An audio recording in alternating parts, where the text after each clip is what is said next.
ক্ষয়ক্ষতি হয়েছে এবং আমরা আগামীকালকে সেই গাছগুলো কোথায় কোথায় ক্ষয়ক্ষতি হয়েছে সেই গাছগুলো আমরা আবার নতুন করে রোপণ করবো ইনশাল্লাহ। এবং এইভাবে আমরা আমাদের এই সুন্দর রাস্তাটিকে আমরা পরিষ্কার পরিচ্ছন্ন করে আমরা আগের স্বরূপে ফিরিয়ে আনতে চাই।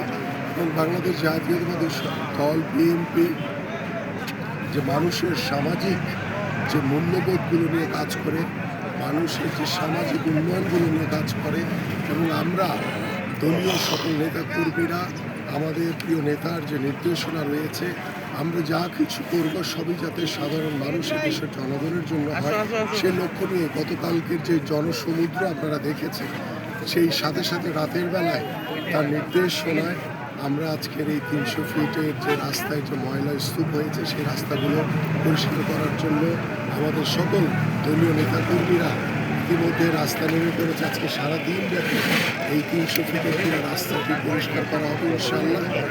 এবং যতদিন পর্যন্ত পুরো রাস্তাটি পরিষ্কার না হবে ততক্ষণ পর্যন্ত এটা অব্যাহত থাকবে।